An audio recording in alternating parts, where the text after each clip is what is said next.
The Sentebale drama reached its crescendo this week when the UK Charity Commission basically told everyone to grow up. But somehow Harry managed to turn even that into another chapter of his ongoing victim narrative. And meanwhile, Dr. Sophie Chandauka, the woman trying to actually run a charity instead of treating it like a personal PR vehicle, gets painted as the villain for having the audacity to do her job. The UK Charity Commission's report this week was the bureaucratic equivalent of a teacher separating fighting children and explaining that no one was actually hurt, but you're all acting like lunatics. They found zero evidence of the bullying, harassment, and discrimination that Harry's camp had been screaming about for months. And what's more, while clearing every one of Harry's accusations, they still managed to roast him for turning a children's charity into his personal soap opera. The commission criticized all parties for letting the dispute play out publicly and damaging the charity's reputation. And that is diplomatic speak for Harry, you absolute muppet. You just nuked a charity that helps AIDS orphans because someone told you no. Boo-hoo. And David Holdsworth, the commission's chief executive, had to literally remind grown adults to focus on the charity's beneficiaries. So, imagine being so self-absorbed that a government official has to remind you that your charity is supposed to be about helping people, not settling your personal grievances. And the fact that Harry needed this spelled out for him in all caps tells you everything about how deep is the hole he keeps digging for himself. Because Harry's devastation is just rich kid syndrome. Sources close to Harry, Meghan, describe him as devastated and grief-stricken over losing Sentebale, with one friend saying that it felt like one of his fingers cut off. Let's unpack that stunning display of emotional intelligence. A normal person loses control of a charity. They may think, well, at least the kids are still getting help. But Ginger Brad's reaction, according to those leaked excerpts, he's making frantic calls trying to figure out how to get his toy back, while his team calls Chandauka's leadership a hostile takeover. And Sophie Chandauka becomes the latest woman to face Harry's wrath for not playing along. This lady deserves a medal for putting up with so much nonsense so far. Here's someone who actually knows what she's doing. A lawyer with charity experience who was trying to modernize Sentebale's approach and expand its mission beyond Harry's narrow-minded mission. Her only crime was refusing to issue a statement defending Meghan after that awkward polo photo incident. So think about that for a minute. Chandauka, a professional woman with her own reputation and career, was expected to become part of the sausage PR machine just because Harry wanted her to. And when she said no, suddenly she became the problem. If it sounds familiar, it's because it's the same pattern we've seen with every woman who has crossed Harry's path and refused to bend the knee. Palace staff, journalists, his own family members, anyone who doesn't play along with Harry and Meghan's version of events gets branded as racist, toxic, or worse. And the Twitter reactions this week have been telling. While Harry's fans are screaming about imaginary racism, the people actually paying attention are celebrating Chandauka as someone who finally stood up to the sausage bullying machine.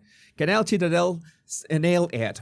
Sophie Chandauka is the first survivor of H&M bullying to fight back, expose them publicly, and win. On the other hand, Harry's supporters are accidentally admitting that he is a bully. Yeah, Harry's defenders are so busy trying to paint him as the victim that they keep revealing how awful his behavior actually is. Even in Harry's supporters' fantasy version of events, he is still using an African charity and its chair as pawns in his family vendetta. That is not the defense they think it is.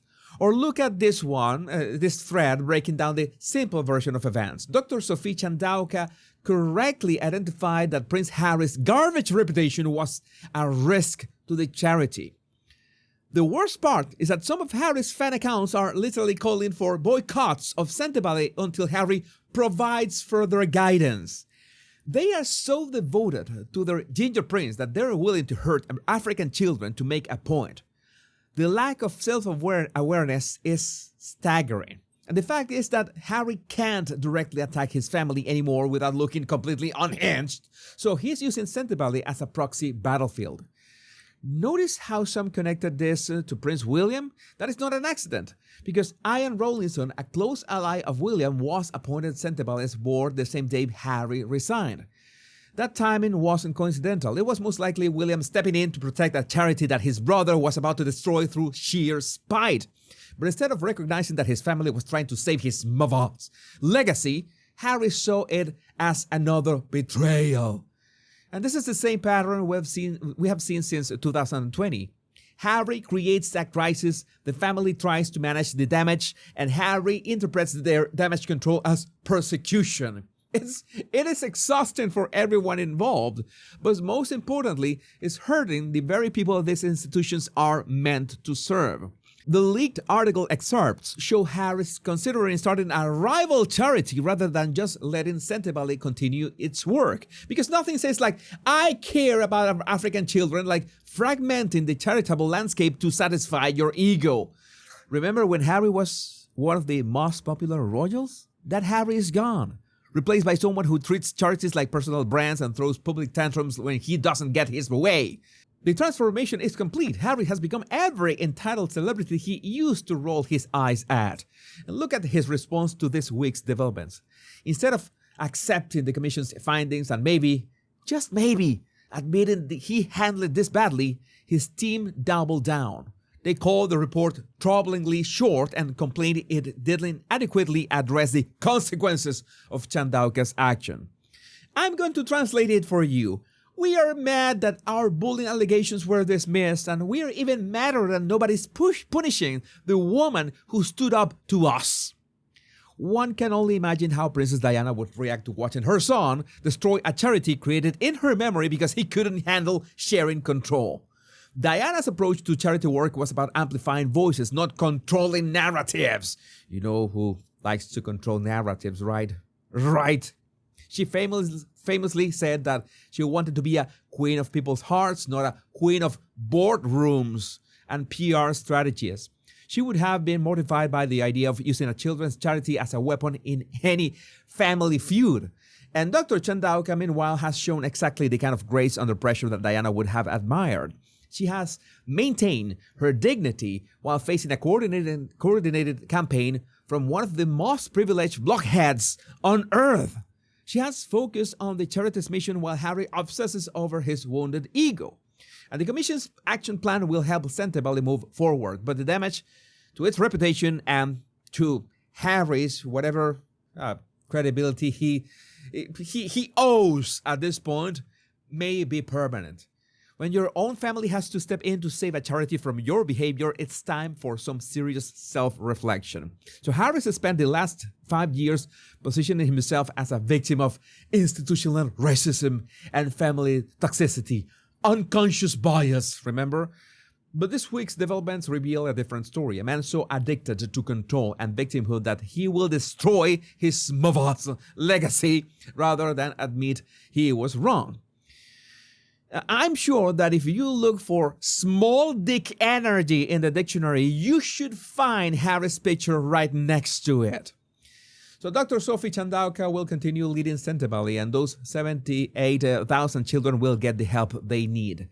The real royal family will continue their quiet, effective work, and Harry will move on to his next grievance, his next charity, his next opportunity to make everything about him. But I would like to know what you think about this in the comments. My name is Jesus Enrique Rosas. I'm the Royal Rogue. Remember to check my merch right in the description of this video, right here below this video. Much love and bliss.